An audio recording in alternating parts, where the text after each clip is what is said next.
عمران خان کہتا تھا میں مسلمان ملکوں میں صلح کراؤں گا، میں مسلمان ملکوں میں بڑا لیڈر بنوں گا، اقوام متحدہ میں جا کے تقریر کی، بڑی جذباتی تقریر کی، وہاں پہ ہمارے بڑے اچھے مسلمان ملیشیا کے وزیر اعظم مہاتیر محمد بھی موجود تھے۔ اس کی تقریر سن کے سمجھ بیٹھے کہ پتہ نہیں کتنا درد دل رکھتا ہے، تو اسے کہا کہ بھئی آؤ آ کے ہم مسلمانوں کے لیے کانفرنس کریں، تو کہتا میں بالکل آؤں گا، آخری وقت پہ کہتا میں بالکل نہیں آؤں گا۔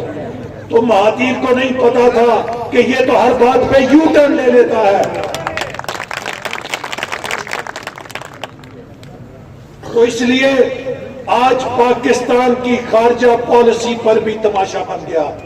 کشمیر کی صورت دیکھ لیں، کشمیر جو پاکستان کا شہرگ ہے، بھارت کو 72 سال جرت نہیں ہوئی کہ کشمیر پہ میلی نگاہ ڈال سکے۔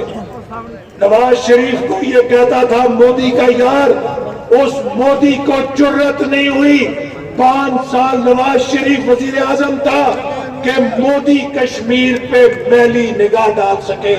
عمران خان آیا، پاکستان کو اتنا کمزور کر دیا کہ بھارت نے کشمیر کو بھی ہڑپ کر لیا۔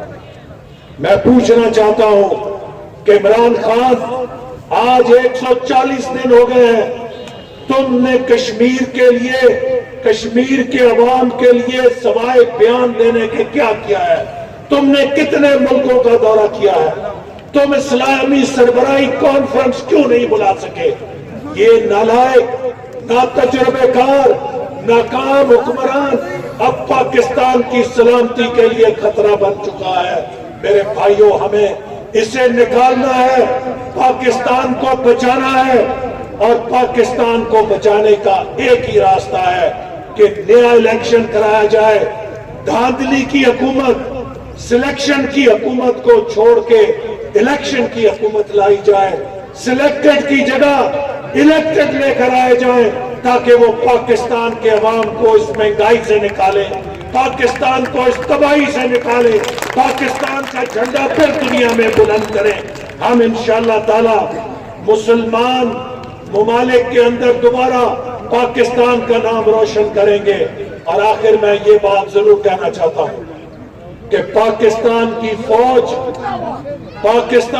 فوج ایٹمی فوج ہے، یہ سرمایہ ہے، یہ عالم اسلام کا سرمایہ ہے۔ آج پاکستان کا دشمن چاہتا ہے کہ وہ پاکستان کی فوج اور اس کے عوام کے درمیان بد اعتمادی پیدا کرے۔ عمران خان چاہتا ہے کہ وہ اس فوج کے کردار پر تنازع کھڑا کرے، اور وہ اس فوج کے حوالے سے جب اس کے وزیر بیان دیتے ہیں تو وہ اس فوج کی سیاسی پہچان کرانا چاہتے ہیں۔ یہ فوج قوم کی فوج ہے۔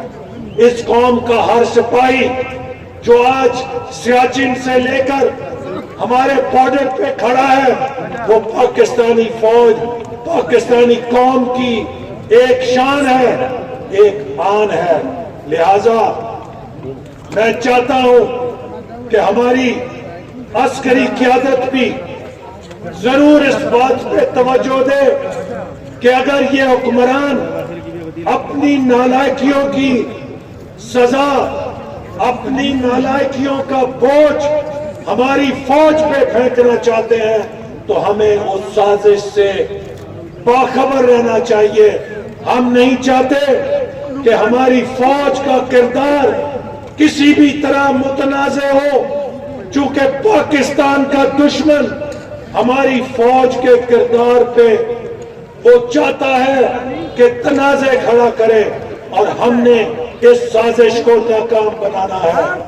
فوج اور عدلیہ ہمارے قومی ادارے ہیں، چاہتے ہیں، اور آج سب کا فرض ہے، سیاستدانوں کا فرض ہے، عدلیہ کا فرض ہے، فوج کا فرض ہے، میڈیا کا فرض ہے، ہمارے تمام طاقت کے سٹیک ہولڈرز کا فرض ہے کہ ہم ہوش کے ساتھ قائد اعظم کے پاکستان کے راستے پہ چلیں، اس پاکستان کے راستے پہ چلیں جس کا راستہ ہمیں قائد اعظم نے دکھایا تھا، اور وہ قانون کی بالادستی کا، آئین کی بالادستی کا راستہ تھا۔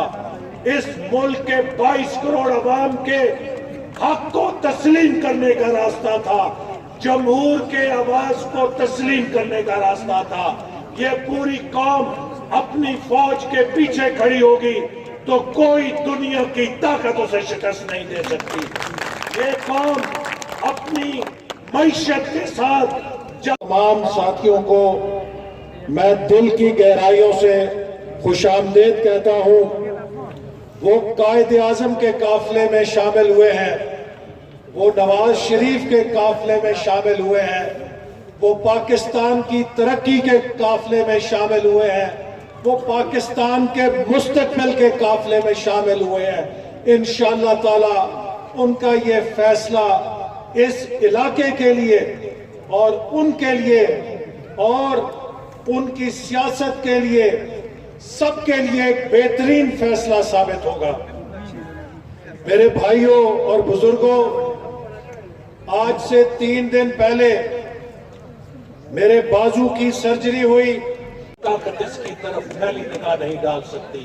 تو آئیے مضبوط پاکستان کے لیے، مضبوط مسلح فوج کے لیے، مضبوط عدلیہ کے لیے، مضبوط پارلیمنٹ کے لیے پاکستان مسلم لیگ نون کا ساتھ دیں، کیونکہ یہ پاکستان بنانے والی جماعت ہے۔ پاکستان زندہ باد۔